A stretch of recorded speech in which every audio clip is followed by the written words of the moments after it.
I remember in third grade where my teacher, Miss Collins, had taken my essay and said, "This is not the assignment, but I will readjust the details and the requirements so that everyone else can then be able to match up with what you have submitted." She liked my essay. I remember in fifth grade where I was supposed to submit a rough draft, and the teacher read it, and then she made an announcement and said that all the students should come and read my rough draft and then be able to use my example, what I had submitted, as their example on what she is asking for in the class. I'm an author and a ghostwriter today.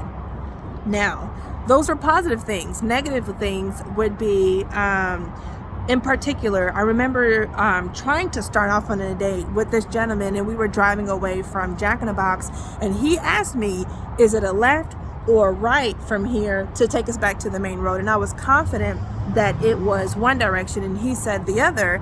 And the way that I was talking was super argumentative, that he immediately drew silent and chose not to talk, heard me talking, but chose to be silent and said, "I'm not going to continue if this is how the both of us is going to argue."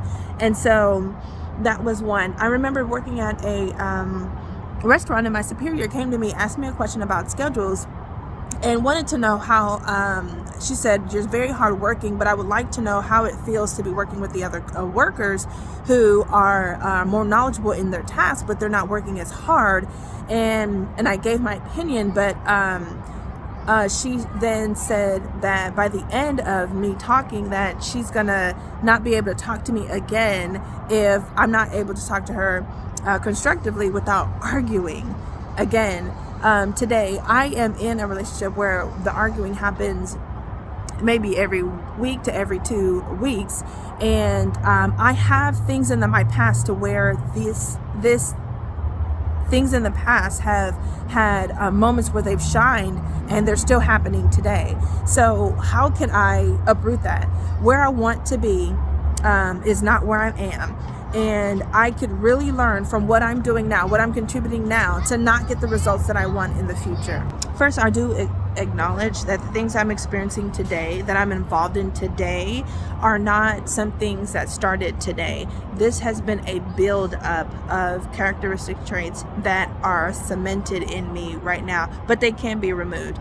I do agree, I do decree and declare that these things, these characteristic traits that I do not want, these behaviors that I am using to contribute to the outcomes that I don't want, can also be uprooted, and I also can learn. I have the capability to learn new ideologies, practices, and behavior traits that can contribute to experiences that I don't want. And I invite you to not only think that, but also speak that, decree and declare that, and practice that. So how do I plan on practicing not arguing? One, I've said in my past videos, I plan on not only being silent during arguments, but also keeping in mind that the person that you may be talking to may not actually want a solution. I also have to keep in mind that I have a tendency and I have a history to be to argue. So I in myself, not just to silent, but also contribute in a way that makes it conversational. Who the person you're talking to, keep it conversational. And the difference between that arguing and then the conversation is, one, I would keep my tone down. Two, accusatory way of talking, catching myself of not being accusatory. And I think part A of not being accusatory is acknowledging what I did and honestly being able to say, you know what, I could have done that better. You know what, I was angry, and that's why that happened in that way. That's why I did this in that way. Not just being honest, but saying exactly what you did or what you did not do. And then also with your feelings, not just your behaviors, but also with your feelings. And I definitely want to share with those that are listening that yes, silence is one, but if you are going to talk, biblically, Jesus himself always talked in love. There are some times where in scripture, Jesus himself, there's a scripture of him talking to his disciples, and he was like, just like, "If are you with me?" I think it was Thomas, and Thomas was just like, "Well, how can we see the Father?" And Jesus was like, "Well, if you want to see the Father, you can look upon me. I am with the Father, and if you are with me, then you are with the Father." And then there's another time in the gospel where Jesus himself is expressing what, like, are you guys still with me, but yet you're still not catching on that if you're with me, you are with the Father. And so even in that, I think that he's expressing that they seem to be struggling, but on him, how he responded to them is our example. If there's something that you want, but you're trying to get there, or you're nowhere there, even in that process, speaking in love, operating in love, thinking in love. A lot of times we need to confess our thoughts, and confess the thoughts of doubt, and confess the thoughts of envy and jealousy, or confess the thoughts of thinking negatively about someone else, or even just ourselves. That's one. Speech. Catch what we're saying. If it is negatively based, catch it, toss it away, and don't repeat that. Don't repeat the statements that are going to keep you shackled, because life and death is in the time. Also, in our behaviors, I did say make sure that we recognize what we have done and what we did not do.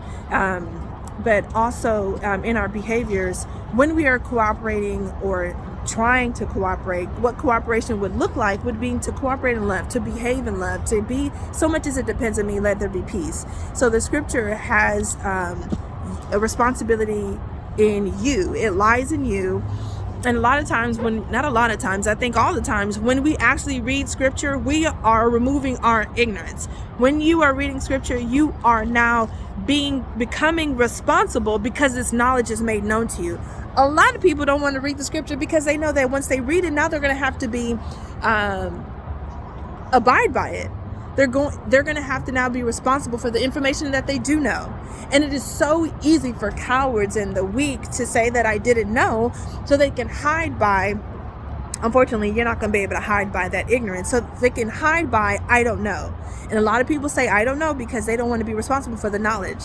They don't want to be responsible for knowing. They don't want to be responsible for having the knowledge and choosing to not use it or apply it or to step up to the plate. So, those that actually do read are wanting to know and come to know what Yahweh has said about this or that. And which also means that's what the truth is about this or that.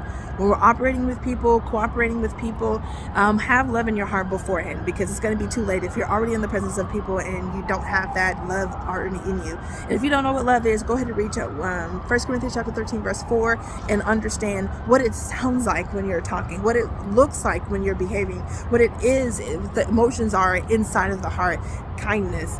So use that when you're talking with people, and then you'll be able to catch yourself. Come to the point to where you're able to recite 1 Corinthians chapter 13, starting from verse 4. Or should you start from verse 4? Yeah, start from verse 4. Not just reading it, but check off where you are in before you get to the next comma. Check off where you are in 1 Corinthians chapter 13 verse 4 to see where you are, to see how you are inculcating what the scripture is.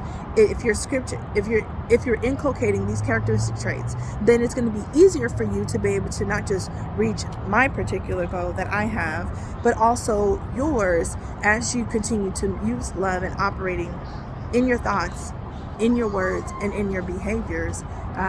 Because Yahweh's goal should be our goal, and then we detach from the goals of the world, and then we begin to soar, because what he is asking of us, then we are able to abide in that and go higher than we ever, farther and wider, and increase our territory farther we could ever even think or imagine, because now our motivation is him and not us, and not worldly.